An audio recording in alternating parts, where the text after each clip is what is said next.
मैं एडवोकेट कंचन बाला आप सबको राखी की शुभकामनाएं एवं हार्दिक बधाई देती हूँ। दोस्तों, आप सबको पता है कि हिंदू धर्म में एक बहुत ही पवित्र त्योहार मनाया जाता है जो कि भाई बहन के पवित्र रिश्ते को दर्शाता है। यह त्योहार श्रावण पूर्णिमा को प्रत्येक साल मनाया जाता है जो कि भाई बहन के प्यार का प्रतीक होता है। भाई बहन के प्यार का प्रतीक ऐसा त्योहार भारत में और कोई दूसरा नहीं है। एक है भाई दूज जो कि इसी की तरह से मनाया जाता है, लेकिन भाई दूज और रक्षाबंधन को छोड़ के भाई बहन के पवित्र संबंध को दिखाने वाला और कोई त्यौहार नहीं है। दोस्तों, ये तो सभी लोग जानते हैं कि भाई बहन का त्यौहार मनाते हैं। रक्षाबंधन जो है बहुत पवित्र त्यौहार है, हिंदू मनाते हैं। लेकिन आज मैं आपको ये बताने जा रही हूँ कि रक्षाबंधन का त्यौहार कब से मनाया जाता है। हिंदू मनाते हैं, लेकिन ये त्यौहार का आरंभ कब से हुआ। तो मैं दोस्तों आपको ये बताऊं कि रक्षाबंधन का त्यौहार कब से शुरू किया गया, कैसे मनाया गया, किसकी याद में मनाया गया, इसके पीछे का क्या इतिहास है। उससे पहले अगर आप दोस्तों मेरे चैनल पे नए हैं तो सबसे पहले आप मेरे चैनल को सब्सक्राइब कीजिए। तो इससे आप सब्सक्राइब, नीचे एक लाल रंग का बटन बना होगा, आप उसे दबाएंगे तो उसके बाद ऑल का एक ऑप्शन आता है और एक आपको बेल दिखाई देगी, आप उसको टच करेंगे तो ये सब्सक्राइब ऑल हो जाएगा। इससे दोस्त ये फ़ायदा होगा कि जब भी मैं कोई वीडियो अपलोड करूँगी तो आपके पास सबसे पहले वो वीडियो मेरा पहुँच जाएगा और इस तरह से मैं आपको तरह तरह की जानकारियाँ देती रहूँगी। मेरे चैनल का नाम है एडवोकेट कंचन बाला ब्लॉग्स, एडवोकेट कंचन बाला ब्लॉग्स। तो दोस्तों सबसे पहले फटाफट आप इस चैनल को सब्सक्राइब कीजिए। अच्छा, चलिए अब मैं आपको बता देती हूँ वो इतिहास भी कि रक्षाबंधन जो है मनाने का क्या इतिहास है, ये कब से आरंभ हुआ। दोस्तों, आज के समाज में जो हिंदू मुस्लिम हो रहा है ना, तो सबसे मज़े की बात है कि जो ये रक्षाबंधन का त्यौहार शुरू हुआ है वो हिंदू और मुस्लिम से ही शुरू हुआ है। बहन तो हिंदू थी लेकिन भाई मुस्लिम था, जिसने सबसे पहले जो है राखी को स्वीकार किया हिंदू बहन की। अब वो कौन थे भाई बहन, मैं बताती हूँ। चित्तौड़ की रानी कर्णावती थी। चित्तौड़ की रानी सॉरी, आप लोगों को थोड़ा सा मैं इसके पीछे की इतिहास बता दूं कि चित्तौड़ की क्या कहानी थी।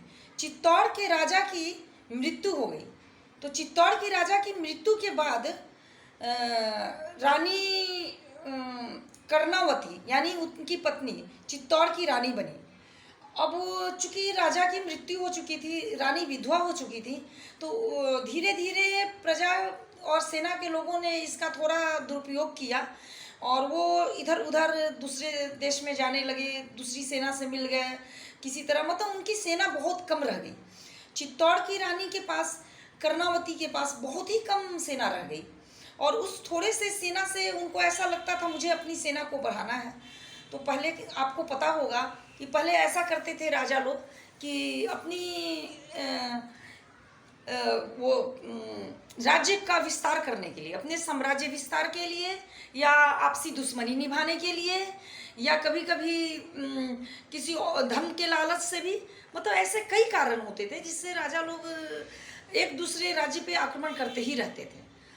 तो जब रानी विधवा हुई और राजा की मृत्यु के बाद तो रानी वहाँ का पदभार तो संभाल लिया, लेकिन दुर्बल सेना के कारण वो अपना साम्राज्य विस्तार ना तो कर पा रही थी, ना अपने साम्राज्य को अच्छी तरह से चला पा रही थी। उसी मौके की नज़ाकत को देखते हुए बहादुर शाह ने जो है चित्तौड़ पे आक्रमण कर दिया और चित्तौड़ पे आक्रमण किया तो बहुत दिनों तक युद्ध चलता रहा, बहुत दिनों तक युद्ध चलता रहा। रानी को ये लगा कि शायद अब उनका साम्राज्य बहादुर शाह के हाथ में चला जाए। तब रानी ने राखी भेज करके हुमायूं को संदेश भेजा कि भैया मेरी रक्षा के लिए आ जाना। आपको जैसा विदित है हुमायूं मुसलमान था और मुस्लिम को क्या पता कि रक्षाबंधन क्या होता है। उसने अपनी एक सेनापति को बुलाया तो पूछा कि ये बताइए, मंत्री और सेनापति दोनों को बुलाया था। उसने पूछा कि ये बताइए आप लोग, कि जो कि दोनों हिंदू थे, तो उसने पूछा कि ये बताइए ये राखी क्या होता है, आपको तो पता होगा, हमारी एक बहन ने ये भेजा है। तो उन्होंने कहा कि ये तो बहुत ही पवित्र धागा है और इसे राखी कहते हैं, जो रक्षाबंधन के दिन बहन बांधती है। तो उसने कहा कि इसका मतलब, तो बोले, मंत्री ने बताया कि इसमें भाई बहन की रक्षा करता है और बहन भाई को राखी भेजती है। बोला अच्छा, यानी कर्णावती मेरी बहन हो गई। सो मैंने तो ऐसे ही अनायास बहन कह दिया था, लेकिन अब तो मेरी वो बहन हो गई। तो बोले हाँ। तो बोले कि तो आगे रानी ने एक संदेश भेजा था, भैया मेरे ऊपर मुसीबत आई है और मेरे राज्य पे बहादुर शाह ने आक्रमण कर दिया है, आप मेरी रक्षा करना। तो हुमायूं ने कहा ठीक है, मैं रक्षा करूँगा अपनी बहन की। अब ये देखिए कि मुसलमान होते हुए भी उसने थोड़ा भी नहीं सोचा कि ये हिंदू है तो मैं इसकी रक्षा क्यों करूं। बस राखी का उसने धागा भेजा और ये मान लिया। अब आप ये सोचोगी कि मैं तो कह रही हूँ कि राखी की शुरुआत ही वहाँ से हुई है, और फिर हिंदुओं ने ये कैसे बताया कि ये राखी होता है। तो रक्षाबंधन का त्यौहार था तो पहले से, लेकिन उसके पहले कोई इसे जानता नहीं था, कोई इसे मनाता नहीं था। बस ऐसे ही एक फेस्टिवल था, बस जानते थे कि एक रक्षा सूत्र होता है, भाई बहन को बांधे, लेकिन ये समाज में प्रचलित नहीं था। ऐसा नहीं था कि हर वर्ष जो है राखी मनाया जाएगा या कब मनाया जाएगा, ये भी पता नहीं था। बस ये था कि बहन अगर भाई को रक्षा सूत्र बांध ले तो वो राखी कहलाता है और बहन उसकी रक्षा करेगी, बस इतना ही सबको पता था।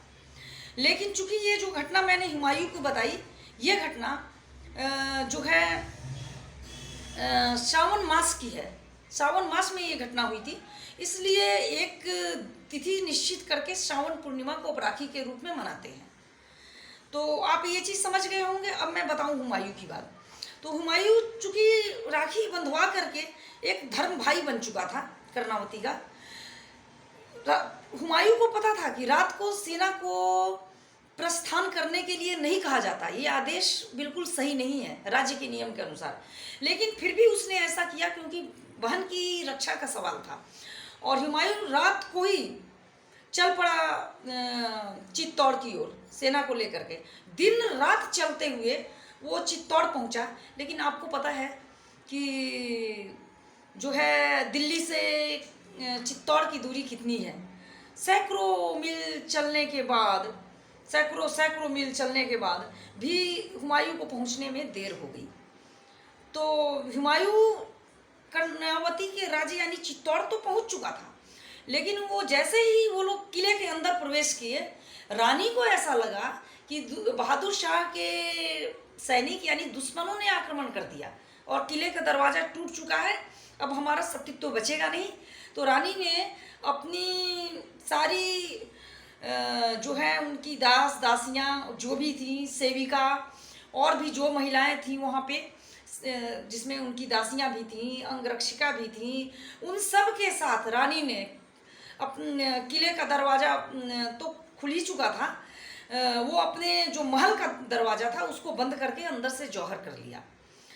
धूं धूं करके धुआं ऊपर उठने लगा, लपटें निकलने लगी। तब हुमायूं देख करके हैरान हो गया। उसने सैनिकों से पूछा फिर कि ये क्या हुआ। तो सैनिकों ने पूछा कि आप मंत्री जी से पूछिए जो हिंदू हैं। तो उन्होंने फिर मंत्री और अपने उस सेनापति को बुलाया जो हिंदू थे।